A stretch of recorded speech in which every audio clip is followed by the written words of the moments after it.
All right. Remember when I said I'll just do a video every week and upload it? I'm a terrible human being. I apologize. So it's been what, 3 weeks?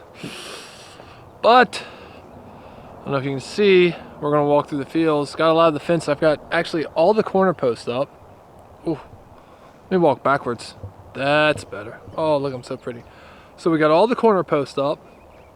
We like up, like I'll show you. We got frames. We got, you can see, right? Wait, there it is. Each one of these 6-inch posts, 8 foot long, 3.5 feet in the ground, give or take. Cross support is there. That is 4 to 5 inches, 8 feet long, and then you've got your bracing. Well, I'm moving my finger, it's not moving. There we go. So we got the bracing. So we've approximately put in 30 of those H posts. Right, so here we go. So we got post, we got your bracing, ratchets. That's good to go. Honestly, all we need to do is shoot down the line to the next corner. We're gonna put in 4-inch by 6.5 feet, just to keep the fence from wanting to fall over. We're gonna put up a goat sheep fence, which is 4-inch squares on your wire, and that's so the alpacas, I've heard rumors that if they're bigger than 6 inches, they can get their head through it, turn their heads, and just get stuck and actually hang themselves. So we don't want that. So one of the things too that we've done, so let's see if I can do this. So that's my H bracket, right? But where would we go?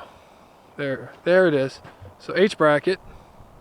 Here I've got a 24 to 30 inch opening, and then let me see how I'm gonna do this. Then we've got a 10-foot gate opening, followed by another H bracket, right? So 10-foot gate opening makes sense, so you can get gates in between pastures. They're lined up. But what's this 30 inches for? So been trying to find a way, because I know we're going to have a livestock guardian dog. How do I get them from one of the 4 pastures? Because we're going to have a pasture here, pasture back there, pasture back there, and a pasture back there. So we're going to have 4 pastures. Oh, also, let me pull up a little bit. You'll notice there's a 10-foot breezeway, 10-foot easement, 10-foot, basically 10 foot between these 2 pastures and these 2 pastures. That's so we're planning on putting the barn straight back at the end of the back 2 pastures. That'll allow us to get in and out, but it'll also keep us boys from the girls, and everybody stays calm and nobody gets worked up. Makes sense in my head, at least. So this gap here, what the plan is, livestock guardian dogs. But we need them. I only want to buy one. I'm not buying 4 for each half-acre pasture. That doesn't make sense. But what we're planning to do, and I got part of this from Mario at Rancho Inca Alpacas. I just butchered your name. So Mario, Bill, I got some of this from you.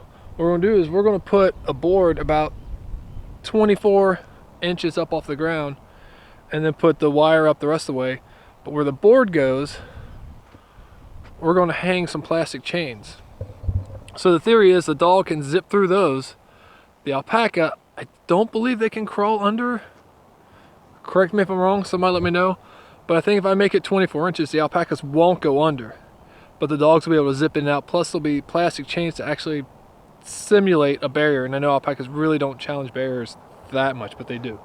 But not that much. So that's the intent. So I've got those set up on every gate. Also, there's lots of gates. So every pasture has a gate leading to the next pasture. So there's, let's take this pasture right here. It's about a half an acre. I've got a gate coming off the front to the easeway, and then I got a 12-foot gate going to the other pasture behind it.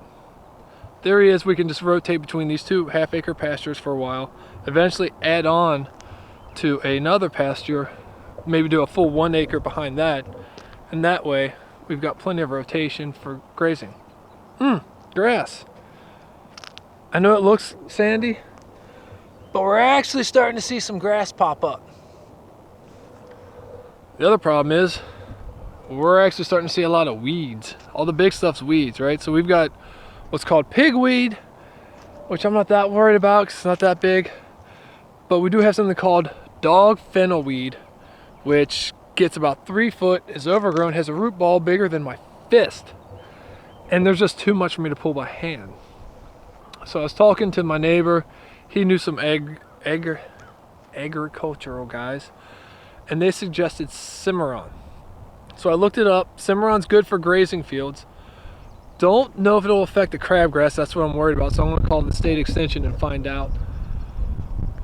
But I'm going to give this, I laid the grass down at April 11th. It takes 48 hours for full germination. So there's still 48 hours. 48 days. So there's still some germination time. So by the middle of this month, which is May, should be fully germinated. I'll give it 2 more weeks to get some growth in and get some solid roots. Then I'll do the Cimarron, kill the weeds, and hopefully give the grass a better stance.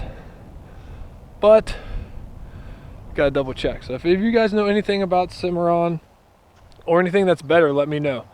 But Cimarron's supposed to be good for grazing pastures. It's supposed to be good for hay fields. And I'm not planning on having animals here probably till maybe the barn in the end of July, so August, maybe September. I'm hoping to do it sooner, but time and money's one thing, right? I work a full-time job. I go in, I leave for work about 1 p.m. So I get up in the morning, 7 a.m., coffee, breakfast, come out, start putting posts in the ground. After that, 10, 11 o'clock, get a shower, eat lunch, go to work, do it all over again all weekend long.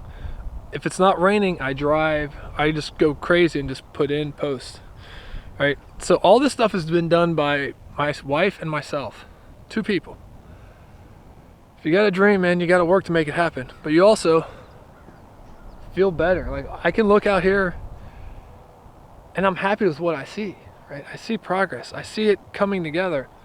But I also see that I'm doing it smartly and doing it the right way. Like, all these posts are 3.5 feet deep.